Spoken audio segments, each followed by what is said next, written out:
함께 묵상할 새벽 예배의 말씀은 사도행전 6장 1절에서 7절까지의 말씀입니다. 신약성경 195쪽입니다. 그때 제자들이 더 많아졌는데 헬라파 유대인들이 자기의 과부들이 매일의 구제에 빠짐으로 히브리파 사람을 원망하니 12사도가 모든 제자를 불러 이르되 우리가 하나님의 말씀을 제쳐놓고 접대를 일삼는 것이 마땅하지 아니하니 형제들아 너희 가운데서 성령과 지혜가 충만하여 칭찬받는 사람 7을 택하라.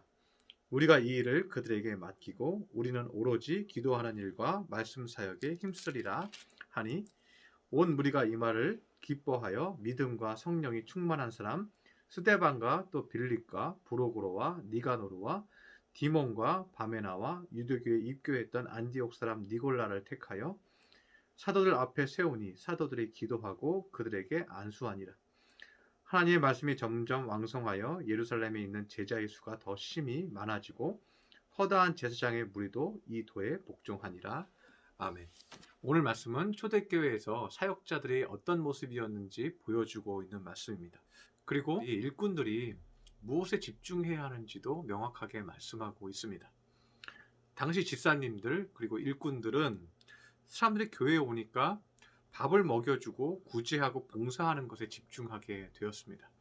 그래서 2절에 보면 12사도가 모든 제자를 불러 이르되 우리가 하나님의 말씀을 제쳐놓고 접대를 일삼는 것이 마땅하지 아니하다고 말합니다. 사람들이 오기 시작하니까요. 계속해서 식사 대접만 하는 거예요. 다과를 하고 식사를 하고 이것만 자꾸만 하게 되는 거죠. 그래서 교회가 밥 주는 곳이 되어버린 겁니다.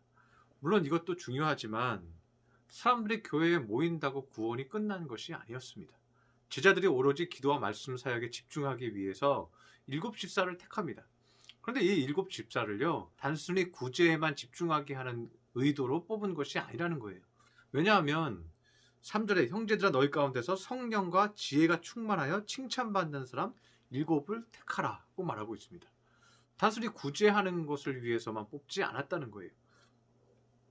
이들이 구제를 하되 말씀과 은혜로 그들을 가르치라는 의미에서 이들을 안수하고 이 7집사를 세웠다는 것입니다.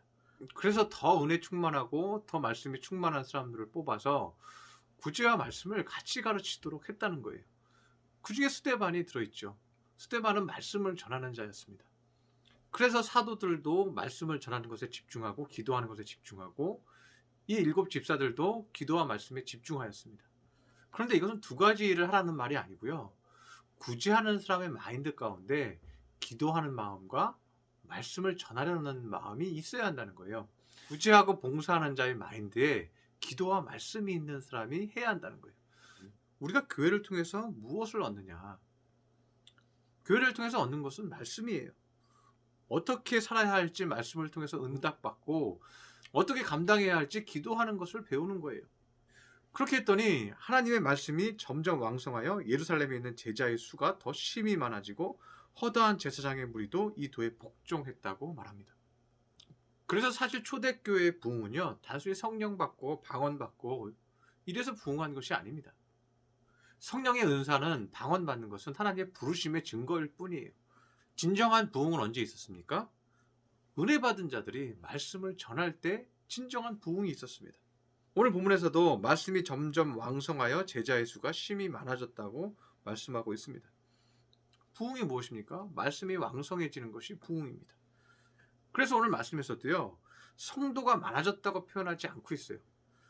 말씀을 받는 제자의 수가 심히 많아졌다 이렇게 말씀하고 있어요. 부흥은 교인들이 많아지는 것이 아닙니다. 부흥은 제자의 수가 많아지는 것입니다. 하나님의 일꾼이 많아지는 것이 부흥입니다.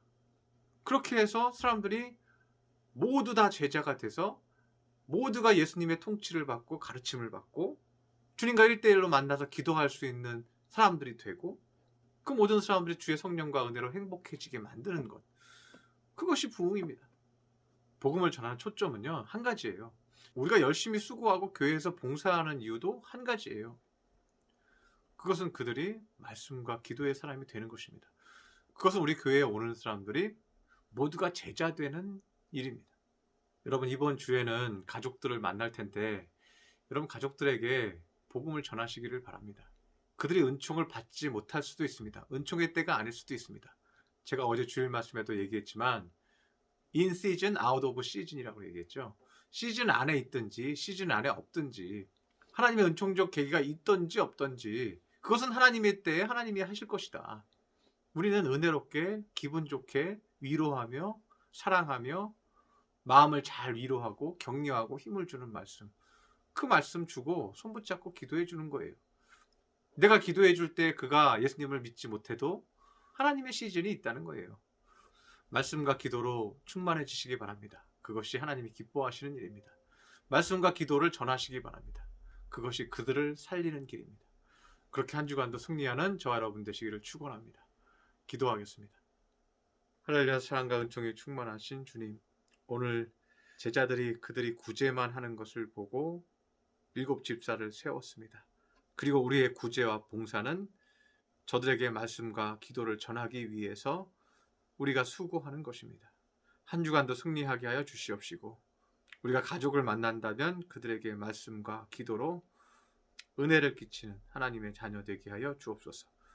귀한 말씀 주시니 감사드리며 예수님의 이름으로 기도드렸습니다. 아멘.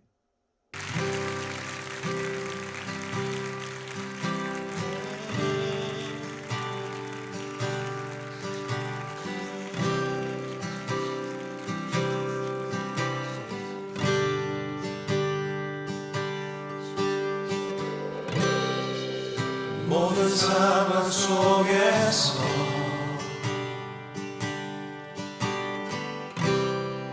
주를 찬양할지라.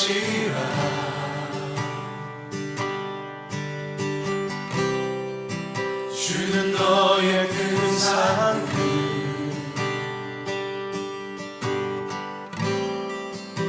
큰 도움이시라.